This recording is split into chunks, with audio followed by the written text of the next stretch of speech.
Stephen A., you've been very candid about this. You spoke with Dwight. So we want you to walk us through his decision as to why he decided to leave the Lakers. First of all, Dwight Howard was leaning towards going to Houston long before the season had come to an end.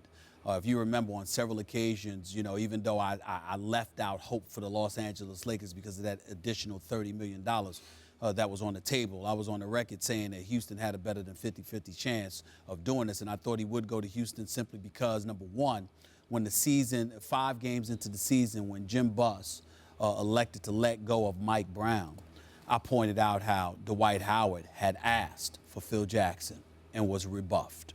Then as the season progressed and they struggled, and that kind of heat he was experiencing, that didn't help.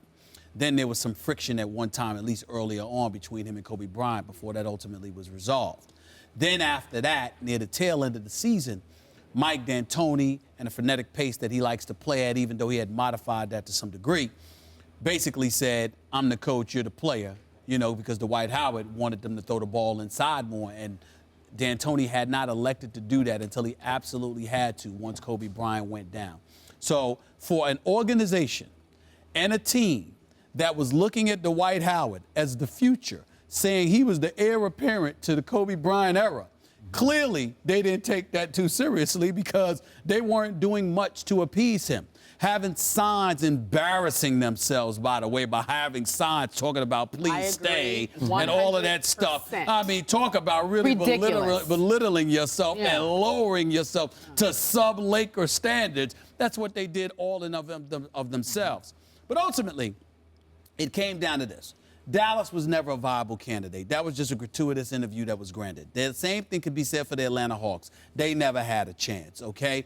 The Golden State Warriors had creeped up into things because obviously they could unload contracts and ultimately get him and pair him with a guy like Steph Curry, Klay Thompson, Harrison Barnes. But in the end, it came down to the $30 million extra or the Houston Rockets. And James Harden had been working Dwight Howard all season long. They've been spending a lot of time together throughout the last month. Throughout the month of June, they were seen together, all of this other stuff. So it was pretty much a foregone conclusion.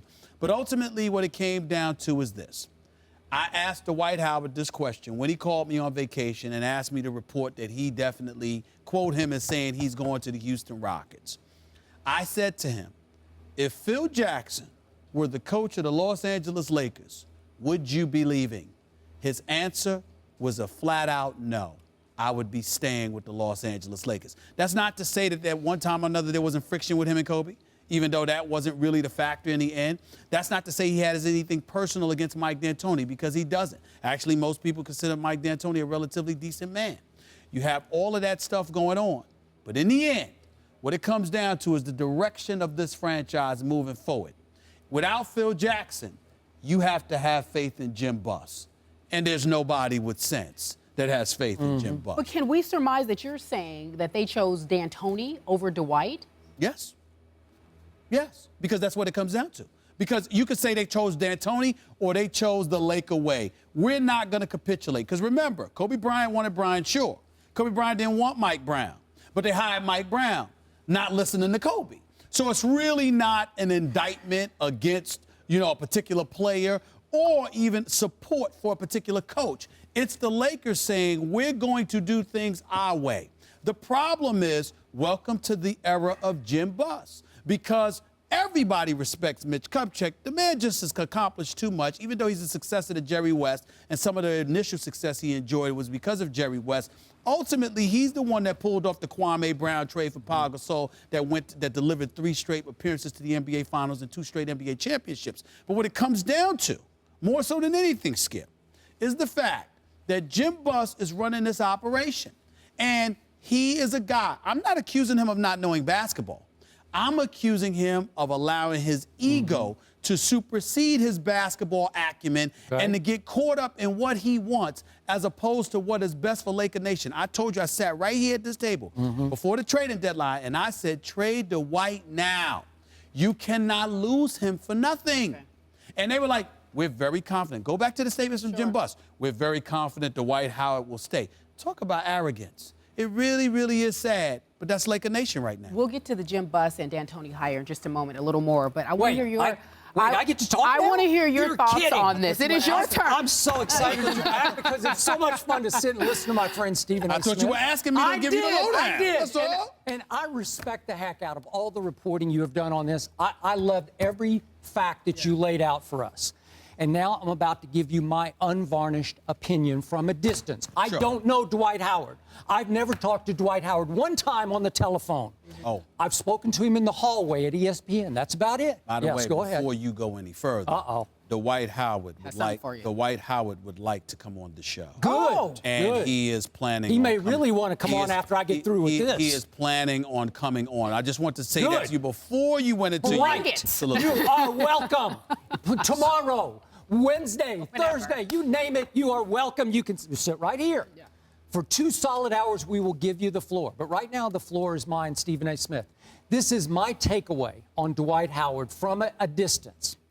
I believe that Dwight Howard chose not to sign long-term with the Los Angeles Lakers. What would it have been, for 5 years? 5 years. Yeah. 5 years, 118 million. Because there was no way he wanted to deal with the ultimate pressure of being the face of that franchise post-Kobe Bryant. Even as Kobe's career declines, as he fades into the sunset, there's no way Dwight Howard wanted to be the man of what many believe is the franchise in the National Basketball Association, the one that you grew up loving. Sure. No way did he want a part of that much pressure, because Dwight Howard, in the end, used to me no Phil Jackson and Mike D'Antoni as the ultimate excuse. I'm sure there's some truth to it, a little bit of truth, but in the end, in his heart of hearts, he wanted out from under Laker Nation pressure.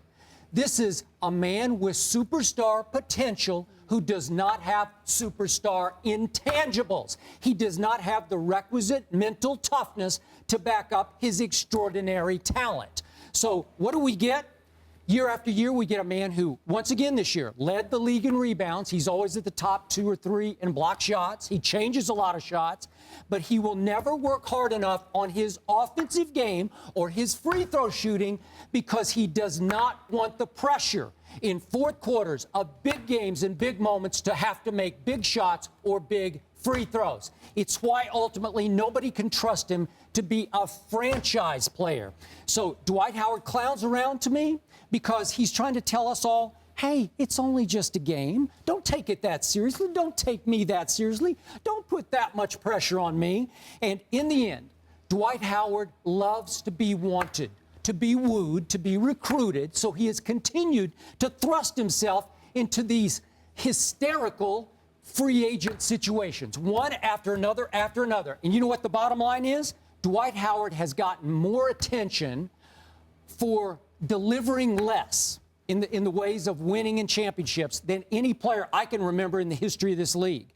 We talk about him day after day. We were talking about him 2 weeks ago before we left. We are still leading the show with a man who has no championships, and I'm not sure he'll ever win a championship because he will be expected to in Houston at some point soon. And my bottom line on Dwight, and I said this from the start, L.A. was too big for him, and he should never have left Orlando. He was a big fish in a medium-sized pond that he absolutely loved, and it loved him.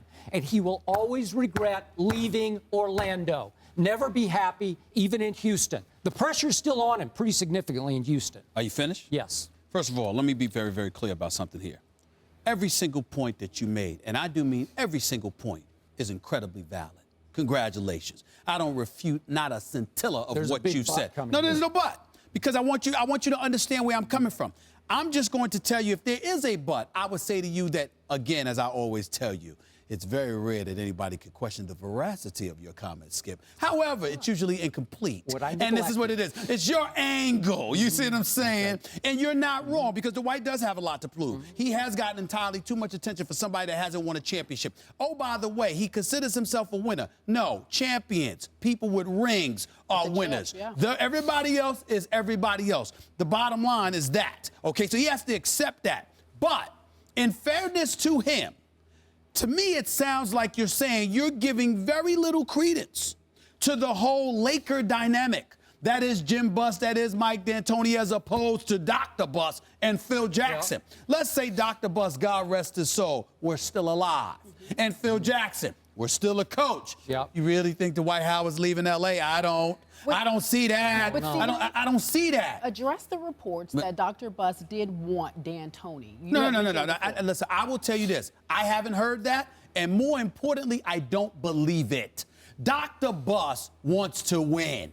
Mike D'Antoni is a good coach. At least offensively. I'm sorry, I don't mean to disrespect Mike D'Antoni, but I wouldn't trust him with a dog with defense. I mean, he just can't. He don't care. I mean, he just started caring about defense. I don't want to hear it. He needs to get over that. But offensively, he knows what he's doing. The problem is, Mike D'Antoni, for his success, has never had a ring, nor has he ever even had an appearance in an NBA Finals. Don't tell me that Dr. Buss on his dying bed is sitting there saying, "I really, really want D'Antoni." Stop. Anybody who believes that, you're just smoking something. Just stop the nonsense. It's ridiculous. I don't even want to hear what the Lakers have to say. I'm not questioning the report because I have no doubt that somebody told it to the outstanding reporters like Ramona Shelburne, ESPN LA, Jay Adonde, others. I have no doubt that they've been told that, but I don't want to hear it. I don't believe it. So now we got that out the way. Yep. Here's the deal. You're Dwight Howard. Let's remember a couple of things. Sure. Houston's the 4th largest city in the United States, the last time I checked. That's not a small market. It ain't Orlando. That's number one. It's number not two, what Shaq called a small town. I understand that. It's not what Shaq called a small town. That's number one. Number two, James Harden is a stud. We have two problems. Anybody with sense about the game of basketball has two problems with James Harden and two problems only. Number one, he didn't show up for but a half of the NBA Finals against Miami. That's the only knock against him in his professional career. And by the way, it might help him shave a little bit. He might need to shave. That's about it. That's about the only complaint I have about James Harden. Outside of that, this boy is big time. He is completely worthy of the $80 million contract he signed. And even though he hasn't proven to be Kobe, if there was somebody out there to fantasize about who's capable of delivering in big-time moments and really making some noise from that two-guard position, now that Kobe is nearing the end of his career and Dwayne Wade obviously injury-prone, the fact is James Harden is the man to look at. This is the dude that you want to play with. So if I'm Dwight Howard and I'm thinking about my future, I'm saying, okay, I stay in L.A., I got to work for this same dude who I looked at and said I wanted Phil Jackson, flat out ignored me. He flat out ignored Kobe. He wants to do his own thing just because, as opposed to what's in the best interest of the Lakers organization. And oh, by the way, he has made it very, very clear. Players play, we do the rest. You get your contract, you get your money and move out the way because we're going to do what we want to do.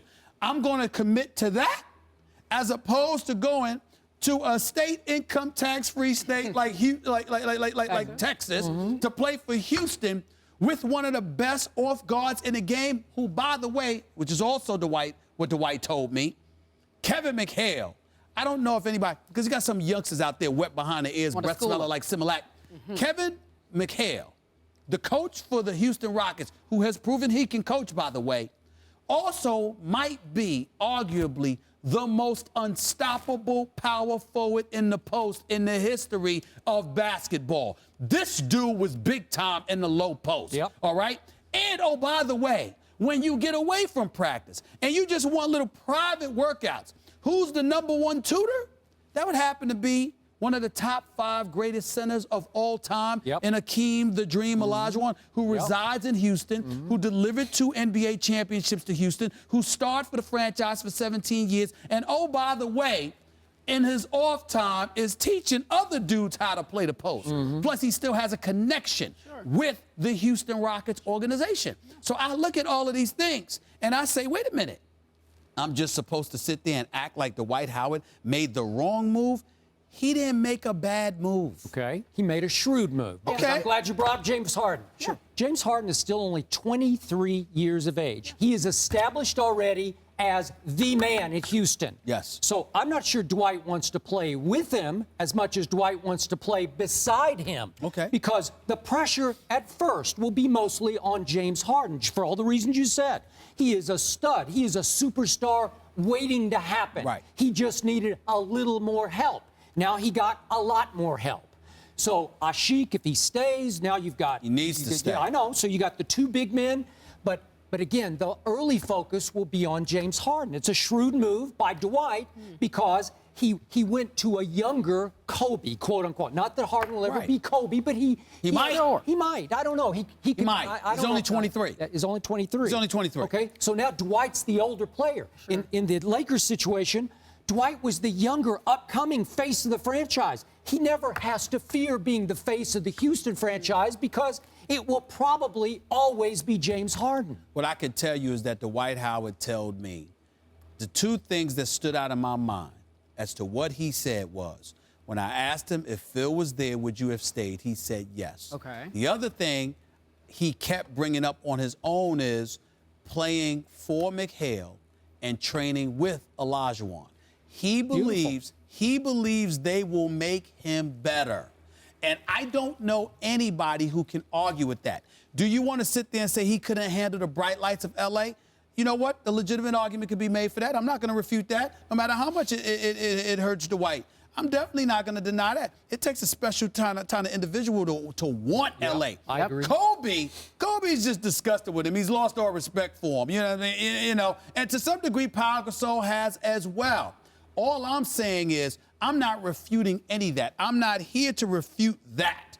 What I'm here to articulate and really elevate in terms of its level of significance is the fact that the Lakers are no longer the Lakers. Yep. Okay, well, Jim Buss, as long as Jim Buss is running this franchise, Gotcha. the Lakers, as we have known them to be, Right. are not the Lakers.